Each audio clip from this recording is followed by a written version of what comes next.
Hello BookTube, my name's Nadine and welcome to my channel. I don't know why I said hello so weird there. Hello! But yeah, hello BookTube. So today I am going to do my wrap up for the month of January. I think it was a pretty successful reading month actually. I'm quite happy with the things that I read in terms of I enjoyed them. So yeah.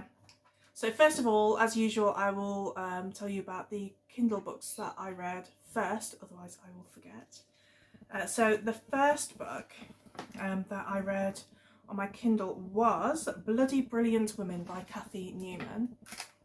This one had been on BookTube quite a lot a few years ago when it first came out, and it has taken me this long to read it, despite owning it for all that time.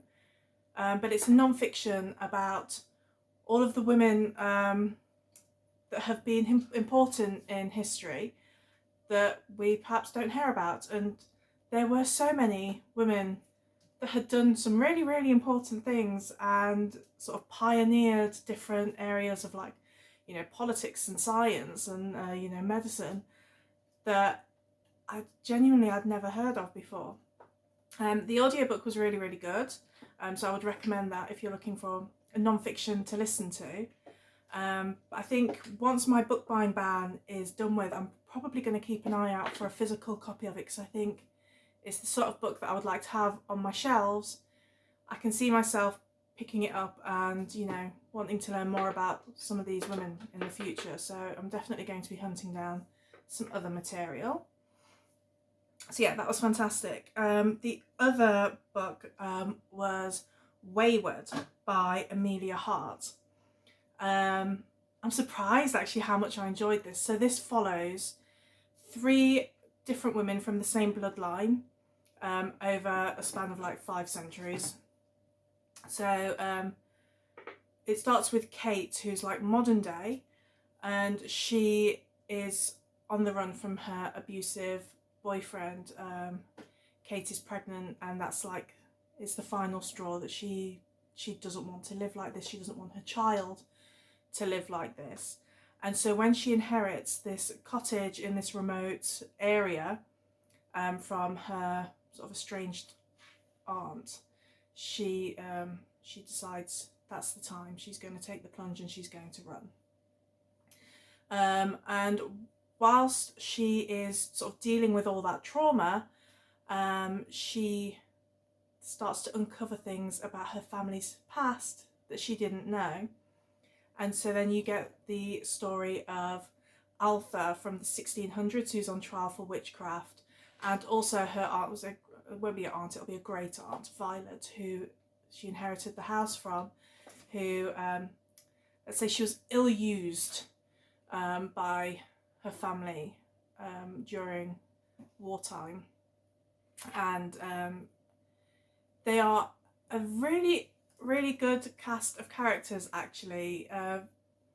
Really nice. It's nice to see some strong independent women, and I liked the way their connections were sort of interwoven throughout the story and throughout time.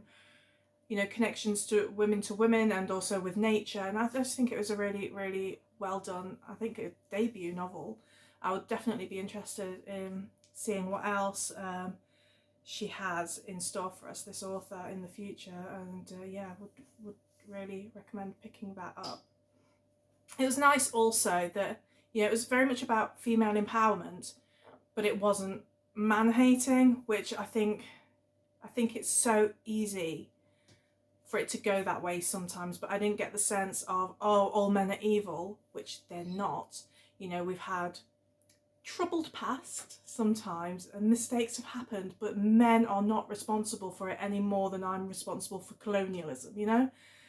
Different times, we learn from it and we move on.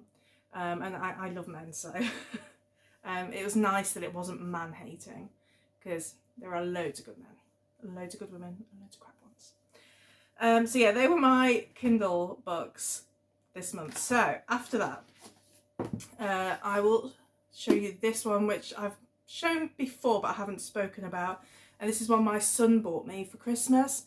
Yours Cruelly, Elvira, Memoirs of the Mistress of the Dark by Cassandra Peterson. It is no secret that I just adore Elvira.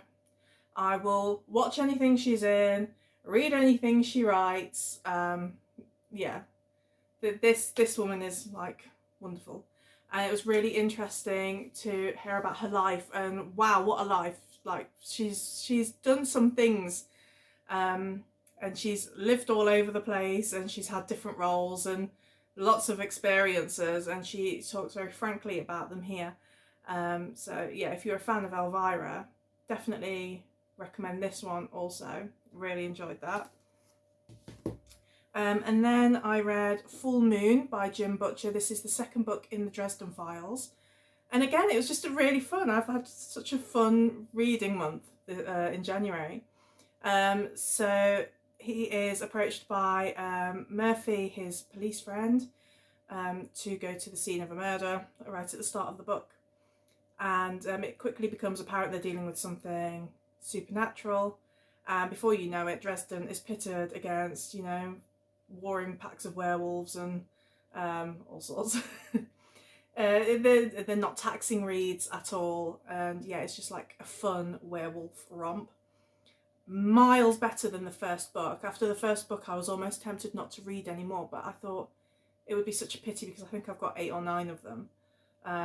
So yeah, I'm glad that I've continued with this, and I'm really looking forward to seeing how the series develops and improves. I've heard it starts to get really, really good after around about book 4, so I'm looking forward to seeing that. So yeah, Full Moon there by Jim Butcher. And then another fun romp, and that's Charlene Harris's Dead to the World, which is book number 4 in the Suki Stackhouse series. So yeah, really, really fun. If you haven't read any of the series and you're intending to, stop listening to me until I put this book down. So in this one, Suki discovers Eric running along the road naked and with amnesia, and she's asked by the other vampires to please take care of him in her house and hide him away because the witches are trying to destroy him, take over his business. So she does that. Her brother Jason has gone missing. Nobody knows where he is, and everybody kind of assumes he's deaded. And what else? Her and Bill have broken up, and Bill's gone to Peru. So yeah, it's all going on for Suki. You know, she wanted a quiet year, and she's definitely not getting it. I don't think she ever will. But yeah, that was such fun, and yeah, can't wait to continue with the series. I'm hoping to get to book 5 this month, but we'll see because I've got quite a lot of books on my pile this month. And was that it? I think that was it. I've read lots of short stories and some poetry in the books that I'm sort of continuing, like my H.P. Lovecraft read through, and I'm reading the late Victorian Gothic fiction. And I thought I would actually just talk about those when I finish the collection, so I can talk about the collection as a whole rather than each month saying, oh, I read this poem or I read this story. And yeah, I thought much better to do it as a whole.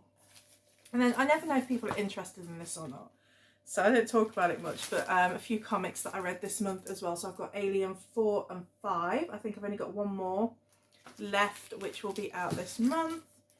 But yeah, these have been really fun reads if you're interested in the Alien franchise. And then another franchise that I just love, and so as soon as I saw that these were coming out, I added them to my subscriptions, and it was Dragon Age. So this is comic 1, I think it's 4-part series, The Missing, and it's like a good solid start to it. So yeah, I love the Dragon Age games so much. They are some of my favourite games, absolutely. So yeah, that was my reading month in January. Really good, and I'm so excited for February's reads. It started off very strongly. I am currently reading The Prisoner of Zenda and I'm loving it. So in fact, I'm going to go back and carry on reading some more now. So I will catch up with you guys again very, very soon. Bye!